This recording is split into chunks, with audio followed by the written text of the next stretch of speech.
Hey everybody, how you doing? My name is Tim Black. I want to welcome you to a special edition of the Tim Black Show. I'd like to start off by saying happy MLK Day. My guest today is an author, a sought-off speaker who has spoken on Wall Street, Silicon Valley, leading universities, and the United Nations about the staggering financial costs of discrimination against Black people in America and the new economic framework to help create the millions of jobs and businesses that are missing in the Black community. He also holds a Bachelor of Science in Chemical Engineering from the University of Rochester and a Master's degree in Business Administration from the University of Chicago, both School of Business with a focus in accounting, finance, and entrepreneurship. He's the author of The Black Tax, The Cost of Being Black in America, and The CPR for the Soul, How to Give Yourself a 20% Raise, Eliminate Your Debt, and leave an inheritance for your children's children. Not just your children, your children's children. Ladies and gentlemen, Shawn D. Rochester. How you doing, Shawn? I'm doing fantastic, Tim. Thanks for having me on your platform. Very blessed given all the madness that we're all dealing with. Well, my friend, brothers, this is, we spoke earlier offline. I'm very happy that you took time out for this today. Tim Black's Wolfpack, I want you to know today is going to be a special show. It's a special show because we are doing this in the remembrance of MLK, but also forging ahead with MLK as our guiding star in this. Another reason why this is special is because Shawn has agreed to come on this show today. Now, you know, usually when I have guests, I do some talking. I'll be running about, bringing up things, asking questions. But it's so important that Shawn is given the floor to explain his book and explain his work. See, a lot of people in my audience, it's a diverse audience. We got some progressives, and we have people that have good intentions, but sometimes I think they need some clarity. And that's what Shawn Rochester is here to provide. Shawn Chester will explain matters concerning the Black community, because when we talk about reparations, we talk about wealth inequality.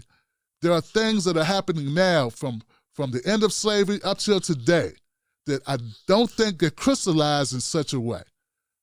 Okay, with that, I don't want to overtalk it. I want to get down to business. Shawn, you wrote an amazing book, The Black Tax. It's such an amazing book that when I read it, when I first saw you speak, I went out and got the book. I followed you, and that's what brings you here today. Shawn, could you tell them about the Black Tax book and your work? Absolutely. So thank you for not only kind of watching my talk online, but going out and actually engaging in commerce and buying the book and sharing it out in the ecosystem. I greatly appreciate that. The Black Tax is the financial cost of discrimination against Black people in America. Discrimination that's driven by conscious and or unconscious bias from individuals, institutions, and corporations. The book is broken into three parts. In the first part of the book, I talk about the financial cost of discrimination in markets that are really critical to wealth accumulation today, right? In the present tax. So that's, housing and automotive and the insurance and financing that underpin it, online commerce, capital raising for business, high-end careers. In the second part of the book, I do a look back from the time of slavery up until the present and just really focus on quantifying the financial costs of very discriminatory intentional practices from that time up until now.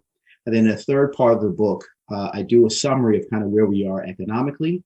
And then I introduce an economic framework that I call PhD, which stands for Purchase, Hire, and Deposit in ways that create jobs, create and expand business, and provide capital in the Black community.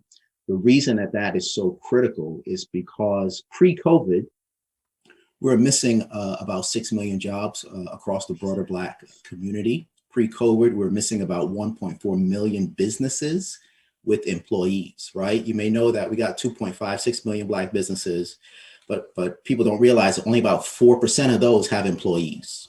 And that 4% generates about 70% of the revenue, over $100 billion, and employs about 1 million people. And that's roughly 110,000 or so companies, and we're missing 1.4 million of those. And then on top of that, you obviously have the massive wealth gap, right, across our cumulative balance sheet, which is in the trillions of dollars. And it's those three gaps that are driving almost all the socioeconomic problems that we are seeing and trying to deal with across the Black community. As Shawn was laying out, okay, so this $1 trillion gap, we hear a lot of conversation about the $1 trillion gap. We hear about the exorbitant amount of chasm between what white folks own and operate, about the wealth that they obtain, and the wealth that Black folks obtain. When Shawn digs into this, what he will explain, and I'm hoping we'll get to this, is how we ended up there. How did we end up in this situation where Shawn describes the big difference between business ownership in Black America and how that impacts us financially? So Shawn, looking at your book, looking at the first couple of chapters, when you talk about real estate, automotive, these are just like bread and butter issues that we all can relate to. Auto insurance, why do Black folks pay a higher tax when it comes to cars or when it comes to purchasing a home? So let's talk about real estate, right? Because real estate is about 64% of the wealth portfolio of the typical Black family. So it's incredibly critical and important, right, for wealth accumulation. And when you start looking at the impact of discrimination, it starts off fairly innocuous, right? So you'll be told about less homes that are available on the market, on average about 20% less. You'll be shown, right, less homes on the market, typically about 20% less. Difficult to price that, other than it's going to take longer for you to do it, and that's more time away from work, from family, away from, innovative thinking, and the like.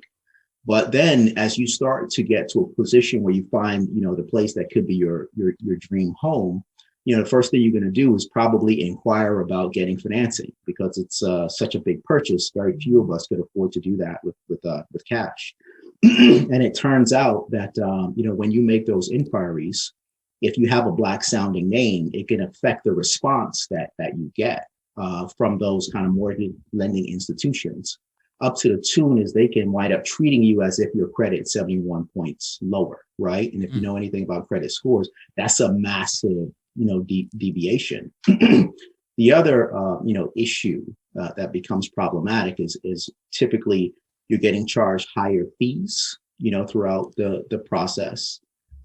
You're about, same credit levels, you're about, 60% more likely to be turned down for credit, and 3 times more likely to wind up with an interest rate that is substantially higher than what you should other get. And when I say substantially higher, I'm talking like 1.5 points or 1.5% or 150 basis points in terms of what they would call it.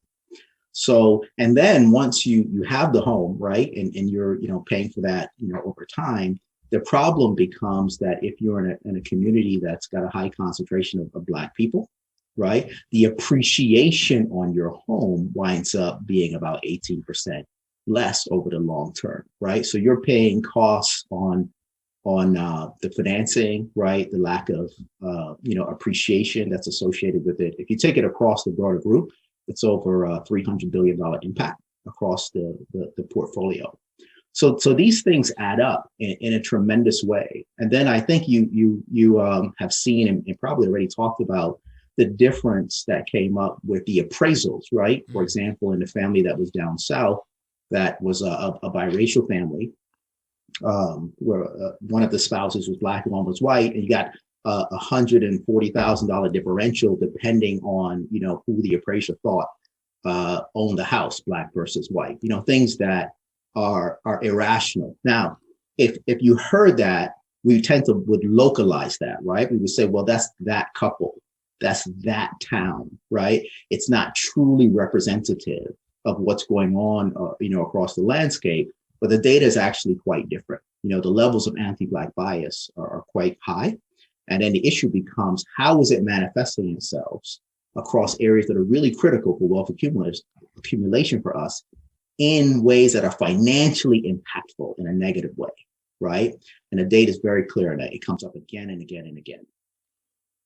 So let me see if I'm getting this right, Shawn. What you're saying is, just if you have a Black sounding name on your application, first of all, where's this data come from? I think maybe I should start there. How do we know these numbers? Where do the numbers come from, and how can we say that they're valid? Yeah, so in the book, I don't put anything in the book that I can't substantiate with data from the finest institutions in the country. So it's coming from, published research that anybody can kind of check on their own. It's coming from, the usual suspects, the University of Michigans, the Harvards, the Yales, the Stanfords, the Duke, the so on and so forth, right? There's a litany of it. Plus really, first-rate institutions that do a ton of research, whether it's the Economic Policy Institute or Brookings or a bunch of different folks. There's a tremendous amount of researchers out there doing terrific work that are illuminating these issues. They are not doing it for glory. They're not doing it for riches. They're doing it to put us all in a better position in terms of wisdom, knowledge, and understanding. And I'm leveraging a lot of their work and putting together a picture, a mosaic, right? So I can tell both a longitudinal and a cumulative story about how this is affecting Black people from a financial perspective.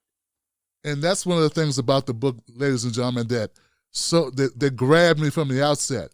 Now, there are writers out there like Ta-Nehisi Coates, Dr. Cornel West, that will elaborate in a more rhetorical style about issues, and to their point, that's very valid.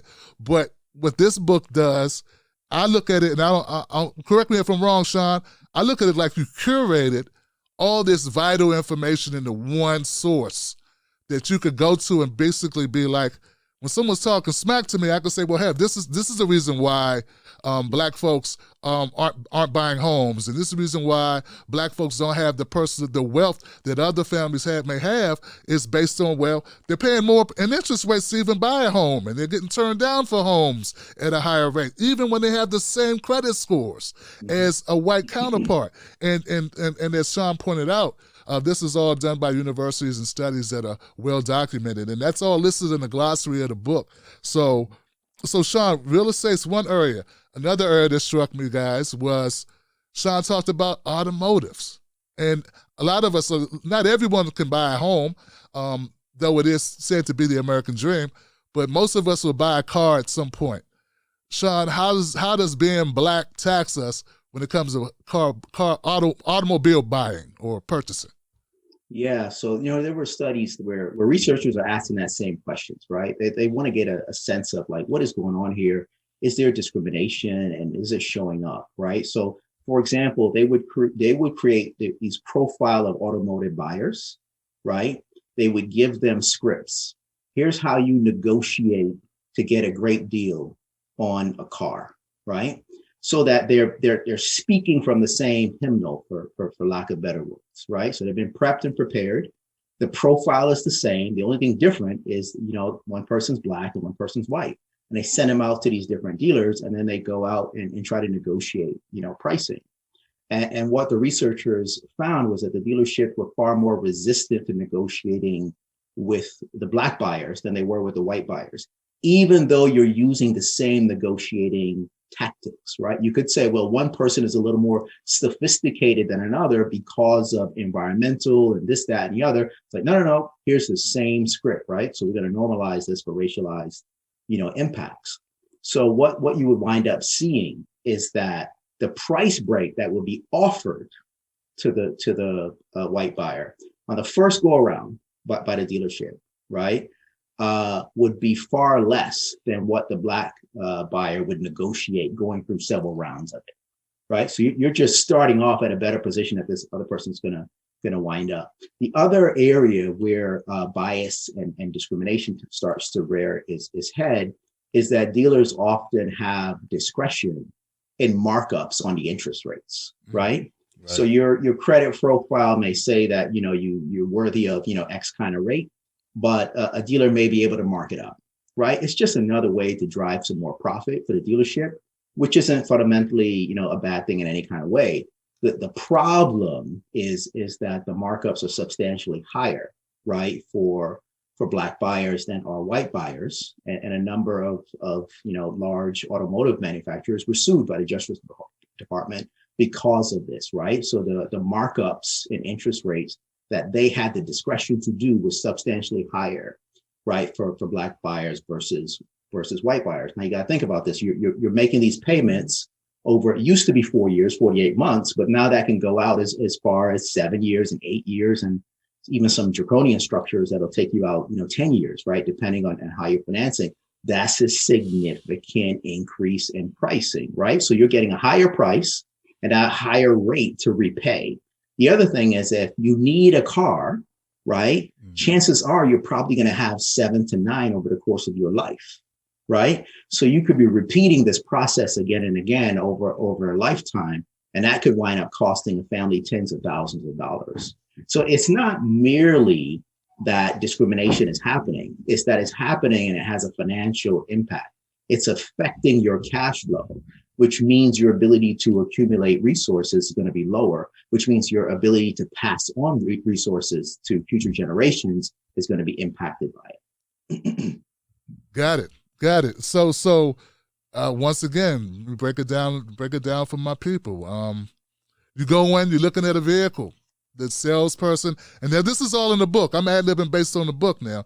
You go in, you're looking at a car, the salesperson, for some reason, whatever reason, might tell me it's, an additional $1,000 for their vehicle. Then they might tell a white person looking for the same vehicle. Then my trade, he undercuts me on my trade, and gives the white guy a little bit more for his trade. And then, so then when I go to financing, as Shawn pointed out, then they're getting a couple points on me a little bit more in my financing. Now, some of this maybe because they think I don't have friends or I don't know what they're doing, but based on these studies, even when they had no way of really knowing that, they still made these judgment calls. They still assumed that the white person knew more than the black person, or they took advantage of. So I don't want to speak for Shawn, but I'll just say this, guys. I'm not saying that white people don't get screwed when they go buy vehicles. I'm not saying that somebody is not trying to beat them out of, to get a markup, because this is a sales business. We live in a capitalistic society. What I'm saying is that for some reason, they're screwing us a little bit more.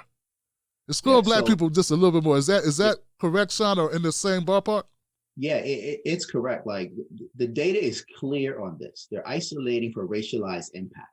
And statistically, there's a disproportionately higher cost on black people. That's not what I think about. That's what it is. And that's what is showing up again and again and again.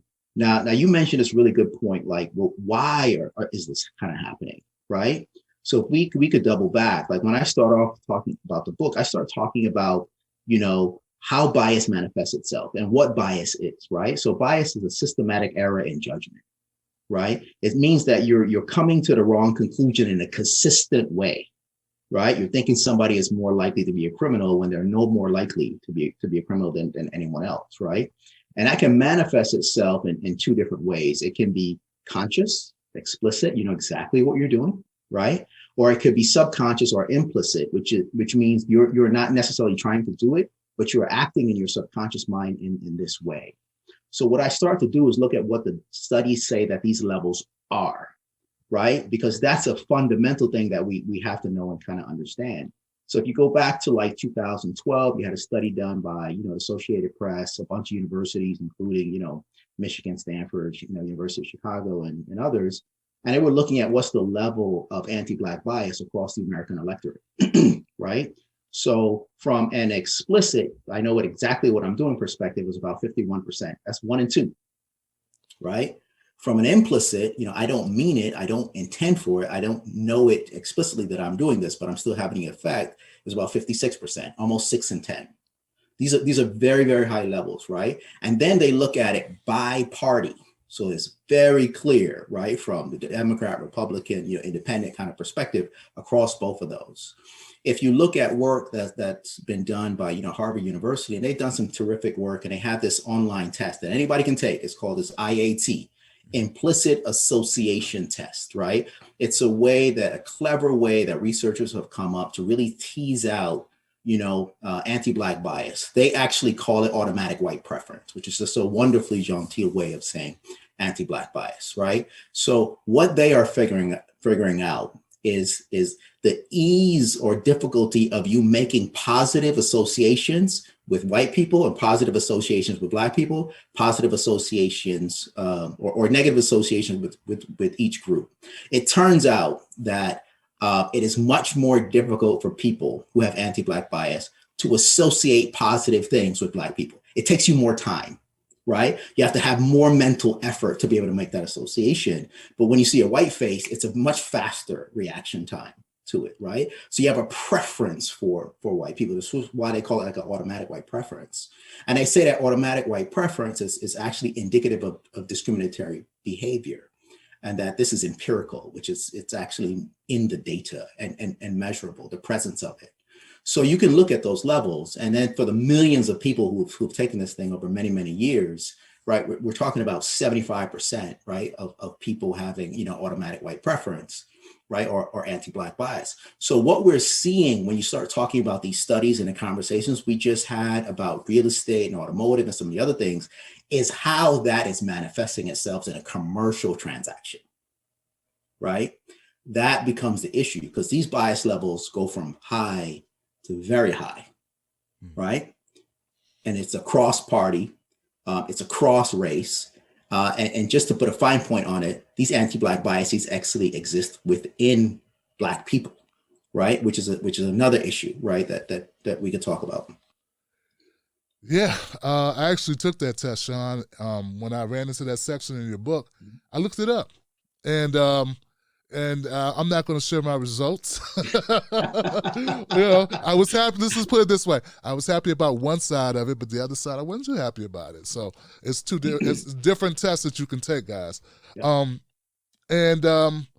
Difficult to. So let's say you're a person who spends time on Twitter or YouTube or Facebook, and you notice there are comments and threads, and you hear Black people chastising one another about this person is, making racial comments about each other. And I think sometimes people don't understand where that's coming from. They just think it's just toxic. But some of it is based in how Black people feel Black people look at each other as well, as Shawn just elaborated on. So I've heard it said that racism is not just a problem with white folks; it's a problem with Black folks as well. And this system of racism, this construct of race, and where that puts Black folks. I was listening to your speech a couple times, and most recently the second Google speech with the gentleman that introduced you. It looks like you were in a big auditorium, and you started off. You talked about slavery and commodification, and how much that factored into America's GDP. For a little bit of historical, context, could you add some of that information?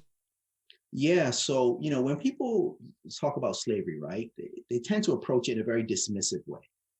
It was a long time ago. Why don't you guys just get over it? You know what I mean? If you make a statement that was a long time ago, you are implying that it was not that big a deal, that the impact of it was small, right? That is the statement that you're making. So I'm like, well, what the researchers say the economic impact of slavery was, because there's many things you could never price, right? Like you can't price what it is to be a man and be unable to protect your loved ones, right? Your wife or your daughter or your mother or anyone, you know what I mean? The law doesn't even recognize those relationships, right? At that time. Two chairs can't have a relationship, right, to each other. You can't measure, what it is to be a woman and to be unable to control your body over the entirety of your life, every day of it, right? That is up to someone else, right? A slave owner or someone that they have empowered, right, to kind of guide your daily activity. But what you can look at is the economic cost of the labor extracted from millions of people, right? And they took meticulous records on this. And there's various estimates associated with what that cost is. Some places as high as, 24 trillion, others places as high as $97 trillion, right? So if you assume the truth is somewhere in the middle, you're talking about as high as 50 trillion, And now if you move to like 1860 and you just say, well, you got about 4 million people, a little less than 4 million people held in bondage, right? Could we come up with a value for those folks? And the answer is yes. Why is that? They're the most liquid asset in the country. They are traded on open markets. There's a price if you're old or young or able-bodied or lame or male or female. It doesn't matter, right? You know what I mean? And it turns out they're 50% of the full economic value of the South. They're up to 20% of the net worth of the entire country. So it turns out that their value is so high that people look at it. You have to put it in terms of GDP or national income or national wealth. So if you look at it from an income perspective, it's somewhere between 1 to 2 years of GDP, right? GDP pre-COVID was 19 trillion. So 1 to 2 years of that is 19 to 38 trillion. If you take an average of that, you're 28.5. That's just one way of looking at it. You could look at it from a wealth perspective, right? Which is about 16 to 20% of US wealth. Well, US wealth pre-COVID, at the time I wrote the book, the numbers that I was using was from 2016, it was like 85 trillion. It's much higher now. It's about 105 trillion, right? But at 85 trillion, you're talking about 14 to 17 trillion. Take an average of that, you're 15.5. Two different modes are coming up with it. If you take an average of those two, you're at 22 trillion. But you don't even have to stop there. You can go back to the 1830s and look at, what Clay is saying on the floor of the U.S. Senate, and he's averaging or estimating the value of those people held in bondage at that time at $1.2 billion. And if you look at the work from Thomas Piketty, he's showing that slave-related investments are generating between 6 and 8% per annum on a go-forward basis. And if you brought those numbers forward at 5.5%, which is substantially lower than what he's talking about, you're at 24 trillion. If you go back to the 1810s and you look at what Thomas Jefferson and James Madison are saying, really big people, right? Fathers of the country, right. They're talking about is probably about 1 year of national income. Again, in today's dollars, that will be the equivalent of about 19 trillion pre-COVID, or the equivalent of selling 1/3 of all public lands. That's multiple different ways of coming up with the valuation. So there's no way to credibly say that this was a small deal. The valuation is far too high. And then if you look at it from a commercial perspective, right, the cotton that these people are picking is 61% of US exports. And cotton on a global basis was like oil today. It was the first truly global industry, right? It's 20 million people employed in this thing, in this area all around the world. 1 million of those people lose their jobs because of, the Civil War. And the US dominates 80% of that market. So the Civil War and Emancipation caused a global cotton famine. It is, you cannot separate the value and contribution of labor extracted from Black people from America. It is not possible. You would have a different America that's substantially less than the America that is today. So first of all, one of the things about talking to Shawn and reading his book and getting to know his philosophy and the way he views things is this data is so powerful that you don't need to make it dramatic, because as we stated, as we talked offline, it's like a sledgehammer to digest this information. But because, for instance, you said this, it just rolled off the tongue, but to me, it devastated me for a second. You said, two chairs can't have a relationship to each other. Yep. And most of the time when we had this conversation, Shawn, it kind of stops there. And we, two people would begin to wax poetical or, about the burden of being Black, and we talk about the moral, the depravity of doing this to human beings, and we would never get to the point where Shawn is articulating, which is the financial number-by-number cost and why and how that impacted us as a people. So Shawn, we make it through slavery. Somehow we make it through slavery, and we're now free. There are people that say, Tim, slavery was a long time ago. You've had a lot of time. It's been 150 years. Why aren't Black people doing better? What's the problem? You know this, Shawn. Pull yourselves up. Why haven't you pulled yourself up? What would Shawn Rochester say to that? Yeah, based on what people know and have been exposed to, it seems like a reasonable question, right? And assertion to make, you know what I mean? But I always say, you know what I mean? When you're ignorant, nonsense makes perfect sense, right? So let's deal, and I mean ignorance in absence of knowledge, right? Not a pejorative way. So let's kind of talk about it, because people left bondage with no economic resources. There was this conversation about 40 acres and a mule, which we're all familiar with, right? And we all know never happened. A lot of times people don't go a step further and say, how much would that have been worth in today's dollars? We really start to think about that, because you're talking about 4 million people held in bondage and 40 acres and a mule. That could be 160 million acres, right? What would that be worth if you kind of did some quick valuation? And if you could look at pricing for acreage from $3,020 to $6,350 on the high end, that could be $1 trillion. Again, this is not Manhattan acres. This is not Bay Area acres. This is not Miami acres, right? This is farmland. you know, and $1 trillion sounds like it's a lot of money, but it's 2% of what was extracted from those people and their forefathers. So they can't even get that as startup capital. That's a wrap. You're going to have to go labor, right? Now, at the same time, a couple of years earlier, you go back to 1862, Congress is passing this Homestead Act that we all heard about, middle school, right? Or junior high school, depending on, you know, our age group, right? What it was called back then. And at that time, they passed that legislation, which would proceed to distribute 246 million acres to about 1.5 million white families over a 60-year period, right? If you do the same kind of, you know, valuation, and you look at those kind of farm acre prices, that could be as high as you know, 1.6 trillion. But it's for about 1.5 million families. So it's almost a little more than $1 million a family. Now, I'm all about hard work and bootstrapping, but that's a hell of a bootstrap, right? That's literally happening during the same time period. You got a massive distribution that does not happen. You have a massive distribution that does happen. Now, by the way, so you could come from Europe, you know, with literally nothing but the shirt on your back. Like, that's a true statement. And if you were so fortunate to be able to claim one of those 160-acre lots from the Homestead Act, and you stayed on it for 5 years, you could take possession of it. But after 5 years, you could also naturalize, because that's about how long it took for you to naturalize back in those days. That's an incredible start coming out of places where you have deprivation, right, from your perspective, into a place of plenty. That's an incredible start.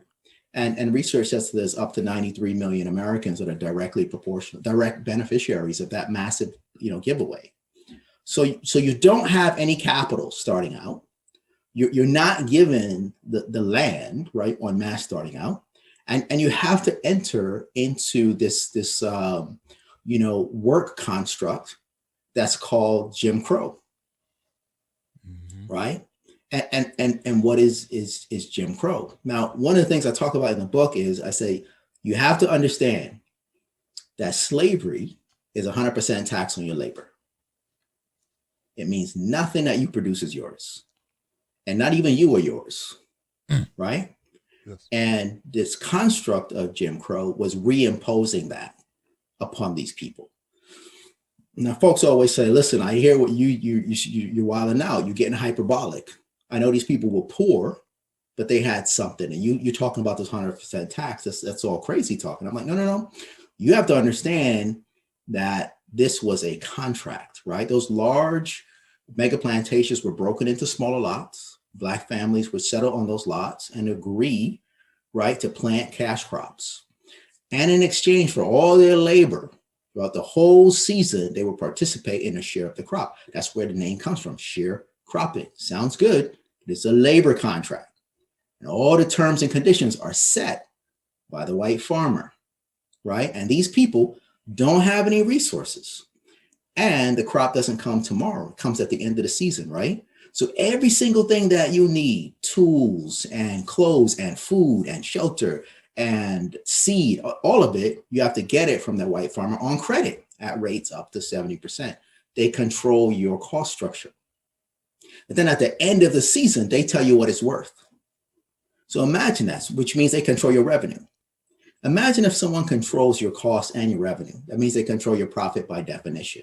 So you see where this 100% tax is coming in, right? It's not hyperbole, right?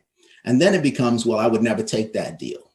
They thought about that already, right? If you don't take that deal, you got to deal with laws that are called vagrancy laws that says if you can't prove that you're a landowner or that you're gainfully employed, they could charge you with a criminal offense, put you in a state or county jail, right? And if you took the deal and you kind of rethought it because it's a horrible deal, right?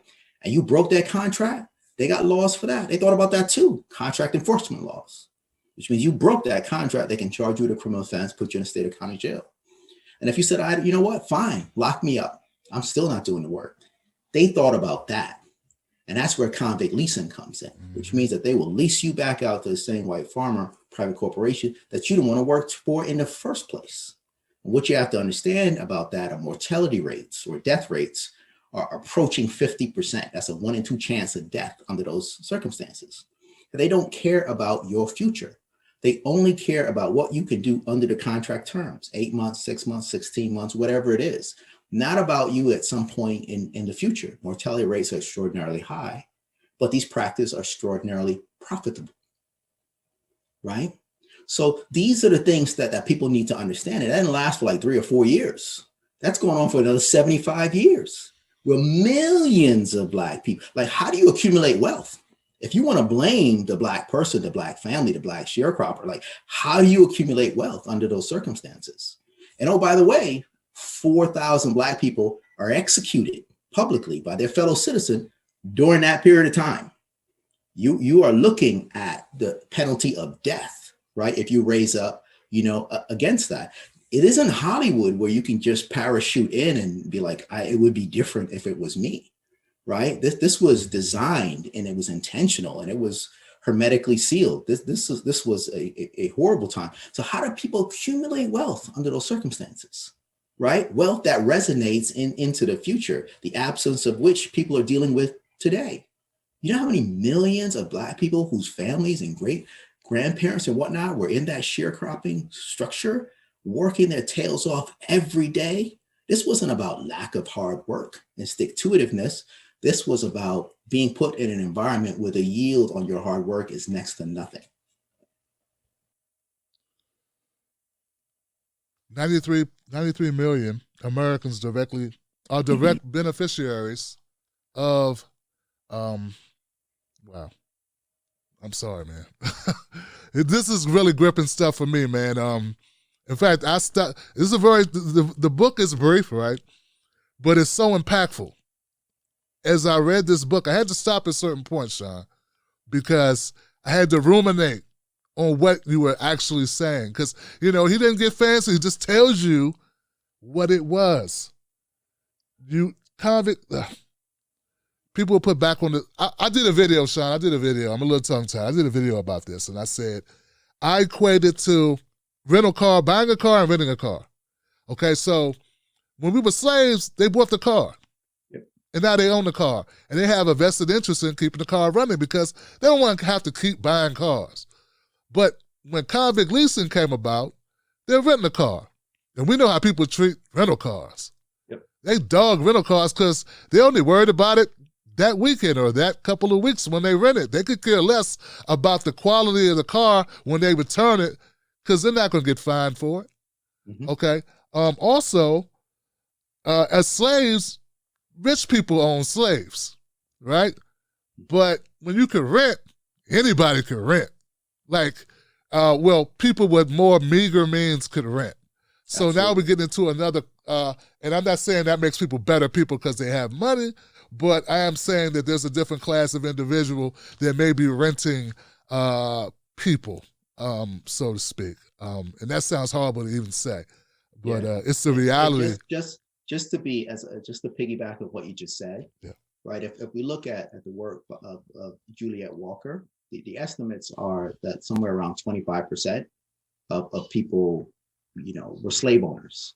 So there was a hyper concentration of slave owners that had very large slave holdings that were rich. They were the equivalent of like billionaires today, right? But you had people who owned like 1, 2, 3, 4, 5, 6, slaves as well, who were well-to-do, but not rich. It was not only the rich who owned slaves. Well, I appreciate your clarity on that because that's very important to be accurate here. So, wow. So, Shawn, somehow we survived that. Somehow we survived sharecropping. We move out of the South, the Great Migration. We come to the cities. We come to New York. We come to Connecticut. We come to D.C. We get out of the South. We leave Alabama. We leave the Carolinas. Where does that put us? We're now we're, I don't know, maybe in the 40s, 50s. Where's the wealth? Why aren't we accumulating wealth at this point? I mean, under these horrifically draconian conditions, you have some population, a portion of the black population that's accumulating wealth, right? But it's very small. What you have is a mass exodus, as we all know, of people fleeing the tyranny of the South, right? Whether it's the lynching and murdering associated with, the KKK and other extremist groups, and in various forms of economic deprivation, and they're moving into northern cities for the work associated with it. But the challenge is they're moving into these cities and they're unable to move into white communities that are better resourced, right? So they're being corralled into these kind of urban concentrated areas that they call like urban, ghettos, right? Now, there's some challenges associated with this that people don't really understand. So if you look at, studies that were done, I think it was back in 1968, Federal Trade Commission did a study and found that goods and services that were sold inside of those, Black urban communities were 3 times more expensive than the goods and services outside of those communities, right? If you look at the rents, inside those communities, it's more than 50% higher than the rents outside of those communities. That sounds counterintuitive, right? That doesn't make any sense. Who would want to kind of live in deprivation? But here's the problem. What happens when the desire for housing, because millions of people, right, over decades are fleeing the South and continually setting in these areas. So what happens when the need or desire or demand for housing is going up faster than the creation of the housing?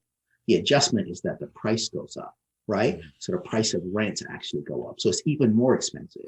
And the point there is it's very difficult to accumulate wealth. They want to. People want to work and they want to work hard. But even within that construct, their cost structure is so high. Products and services, right, are 3x the price.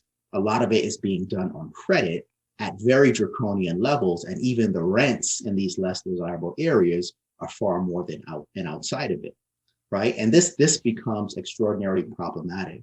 This is part of what I want people to get a better handle on, which is, why is it that after 400 years, Black people only own about 2% of US wealth? The presumption is because of actions that Black folks took or didn't take, about hard work and stick-to-itiveness and all that kind of stuff. Black folks are just kind of inept. Everybody else is making it happen, but somehow, we're not. And what I wanted to do was, we keep blaming the individual. And what I want to do is help people understand the environment. The environment has everything to do with your outcomes, right? It's a huge and primary determinant of your outcomes. And when you look at the environment under which Black people had to survive and grow, it was extremely difficult to accumulate wealth. And what we see today are actual manifestations of that, and actually the product of miracles, quite frankly, right? To have even accumulated as much with all that was done to prevent that accumulation. There's a section of the book where Shawn talks about folks who escape and they get an education. Doctors, lawyers, people in this hierarchy who are doing well, so to speak.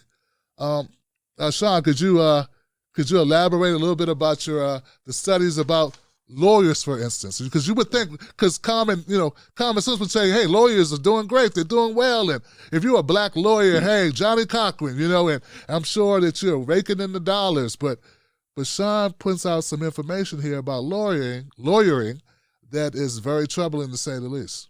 Yeah, so it was a really interesting study that was done to explore discrimination within kind of the legal framework, right? So what they did was they created a legal memo, right? That was written by probably like a second or third year, associate at a large law firm.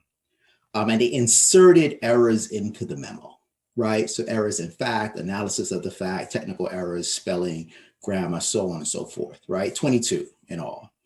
And then they sent the resume, the memo out to 60 different law partners, right? And it kind of broke the group into 2. And they told one group that it was written by a Black attorney, told the other group it was written by, a white attorney, and they kind of waited to see like what results they would see.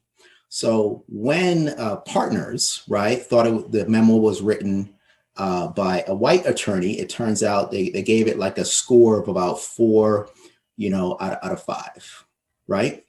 Not about 82%, probably a B- in most places, nothing to write home about, but that's a pretty good grade for something with 22 errors in it, right? Yes. But, when they thought that, it was written by, a Black attorney, they wound up getting a failing grade, right? And not only did they get a failing grade, but the projections of this person being a good likely partner were much lower, right? The other thing was if you looked within the category of like spelling and grammar errors, about 7 of those. For the partners that thought it was written by a white person, they picked up about 3 of the 7. For the partners that thought it was written by a black person, they picked up 6 of the 7. So 100% more errors were found. Same memo, no difference, just who you thought wrote it. A completely different evaluation of the absolute same work product, right? And you're extrapolating and making judgments about this person's likelihood to be a good, partner. Now, here's the thing. If you're coming to that judgment, then it's probably less likely that you might get put on the right projects to give you the exposure, right, to get on track for it. It's probably less likely that you would get the mentorship, right, from the right individuals within the firms, the things that are necessary to kind of get you on that track. Again, the capabilities are the same. The work product is the same, but the evaluation of it is quite different. Now, while you can not be a partner and live a great life as a lawyer, like don't get me wrong, but we're talking about people who have equal capability to do it based on kind of this work product. And the difference between partner and not partner could be $11 million over lifetime earnings. Now, that's what you got to think about. What is the impact on the family when it comes to that? What's the impact on the community? What's the impact on their places of worship? What's the impact on the nonprofit boards that they may be a part of, right? It reverberates out. This has an intergenerational, right, intra-community effect. And that is the issue and the problem. There's a significant cash flow effect. Now, if you heard this story, you would say, come on, you're bringing in race where there's no race. And that's the difference between what you believe and what you think and what you would like and what is, according to the data, again and again and again and again from various reports. Remember, what Shawn describes here from the data is the exact same memo, the exact same information on and the only difference is the person that they thought authored the memo, the color of that person. And I want to share something, Shawn, and I was thinking about this as I read the book, and I said, if I could have went back in time, I never would have started this show. I never would have started doing what I'm doing now because I'm underfinanced. The market is much more treacherous for a black commentator or a black journalist than it is for my white counterparts. All the evidence shows that I'm up against it. And it would have been safer a person who's married with children and now a grandchild, 2 grandchildren. It seemed foolhardy at this point. But when we hear the rhetoric from people who don't know the data, it's always, we need to start more businesses. You need to be a CEO, as if that changes anything from, as if that puts you in a better situation. I don't know if this is actually from the book, but do you understand where I'm coming from with this and how these aspirations that we sometimes have are not taking into account the actual data, the actual numbers, and some of the grievances that we have, people don't relate to it or understand it, and they're not looking at the data. They just think it's people making excuses. Yeah, they think the difference is hard work and stick-to-itiveness because that's been the narrative that's been told. But the fact of the matter is that the average Black family has about $200 of liquidity. That's a fact. You're raising your money from the money you've saved, and you're raising your money from friends and family. How many friends and family at that level do you need to raise it from? You know what I mean? 90% of all wealth is in the hands of white people, right? They have 6 times more the population and 37 times more the wealth, right? Entrepreneurship, they tell you, is all about risk taking and all that kind of stuff. That's true, but that's not the determinant, right? They have underpinning of wealth that allows them to recover. And it is well understood that it takes multiple iterations to kind of figure it out as an entrepreneur. That's generally interpreted as normal course or a badge of honor, right, by certain, entrepreneurs, but by Black people going through that iterative process is a confirmation of the bias. I knew you weren't going to make it and you didn't make it. Well, the vast majority of people don't make it the first time around, right? It's kind of part of the process, but you kind of stop the clock when it comes to Black people. Your level of success is determined based on the amount of capital that you have, not just being like a risk taker, right? When these people fail, they can recover. When Black people fail, it's a wrap, right? Yes. The research says it takes you, Black people, 36 years to save 20% on a down payment on a house. Now think about, coming up with the money to do a business and just going through that normal iterative, process. It's just really important that people understand the fact pattern, just what is. And then we can start working on, well, how do we fix it? What do we do? How do we bring our heads together, right, to solve this? Because we're all losing because of this, right? That brilliance is not being developed, it's not being deployed, and we're not seeing that manifested in incremental, hiring and job development and high quality compensation and better, resource consumers and all that kind of stuff. The country's losing because of this kind of mindset. But right now, the idea is you're doing it to yourself. Slavery wasn't that big a deal. It was not bad. You did a little bit of work. Everybody did some work, and then you were free. And then, you kind of was, you were good for a while. And then this affirmative action has been around for 60 years. Man, you're living high on the hog.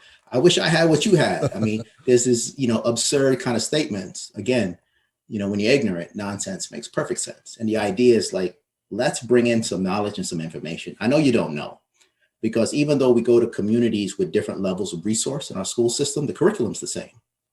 And this isn't in the curriculum. It's not in our places of worships.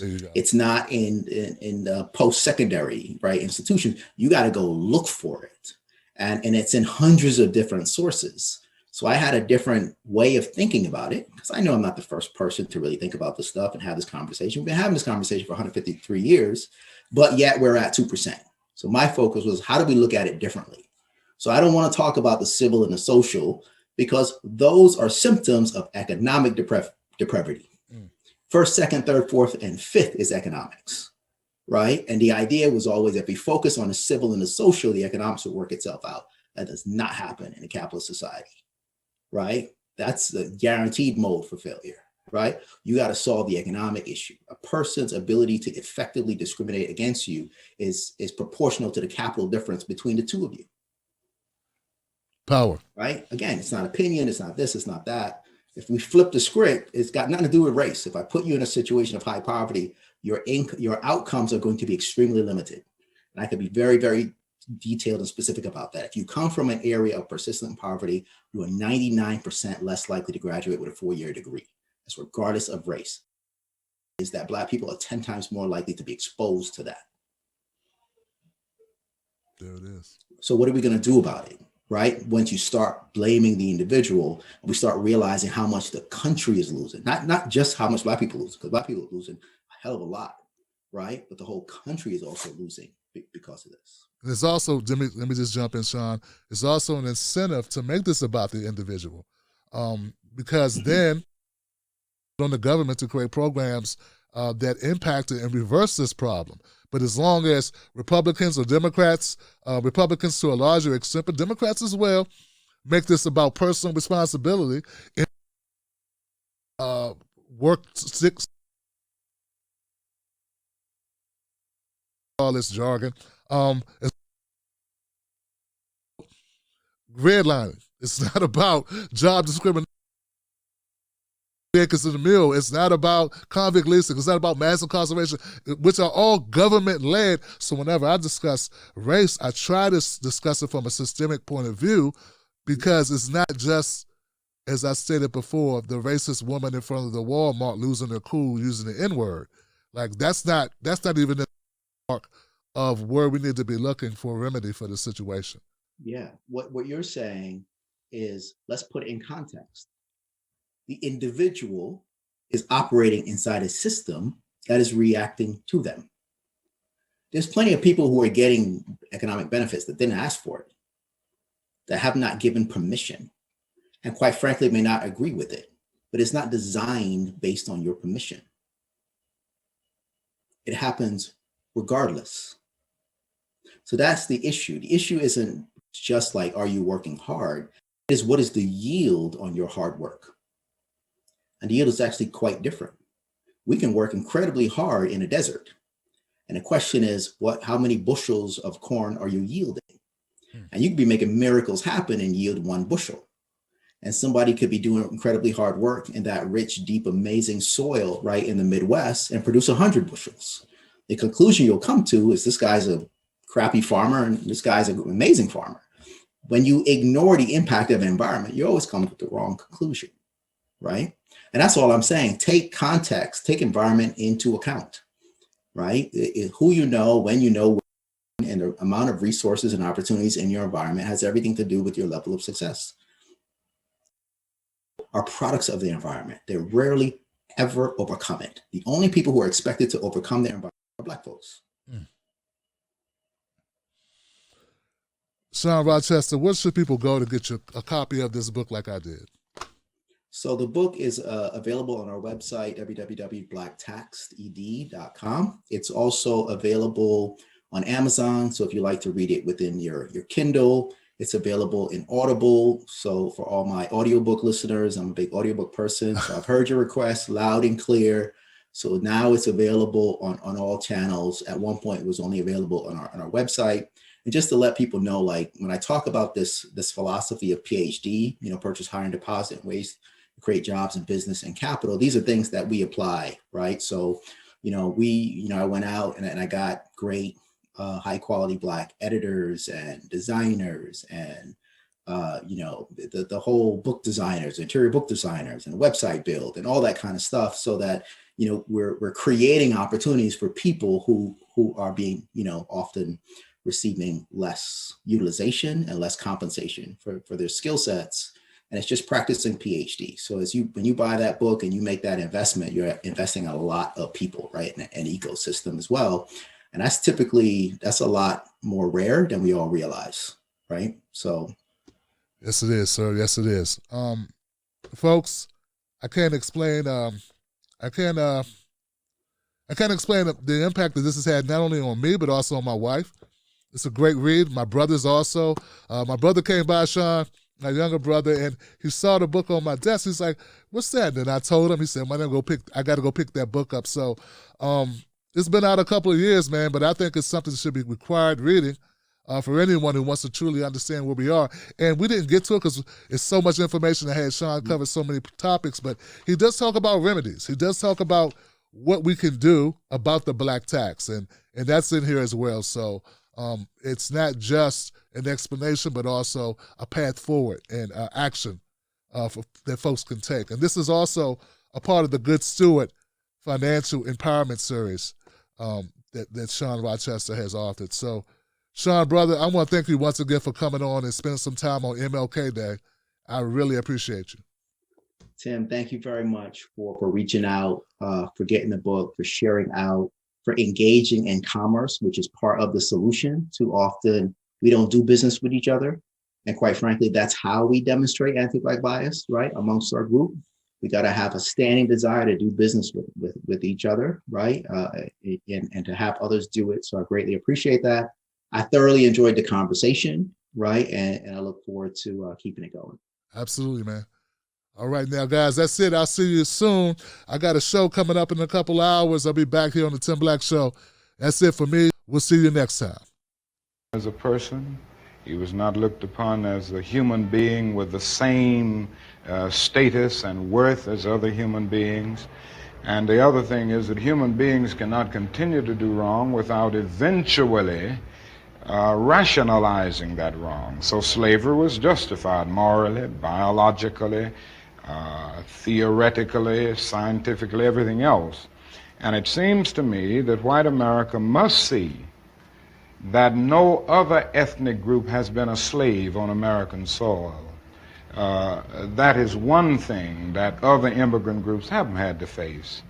The other thing is that the color became a stigma. American society made the Negro's color a stigma, and that can never be overlooked. So I think these things are absolutely necessary. The other thing is that America freed the slaves in 1863 through the Emancipation Proclamation of Abraham Lincoln, but gave the slaves no land or nothing in reality, and as a matter of fact, to get started on. At the same time, America was giving away millions of acres of land in the West and the Midwest, which meant that there was a willingness to give the white peasants from Europe an economic base.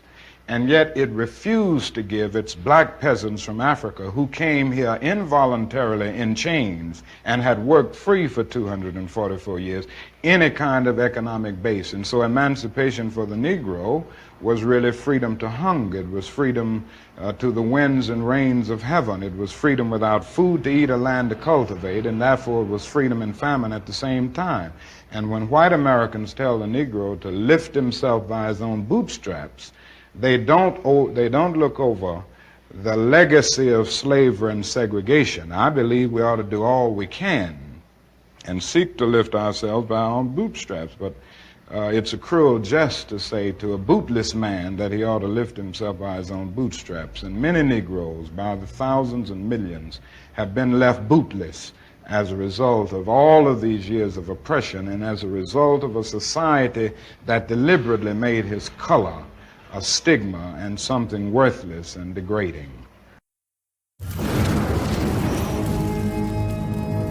Don't fall for the banana in the tailpipe.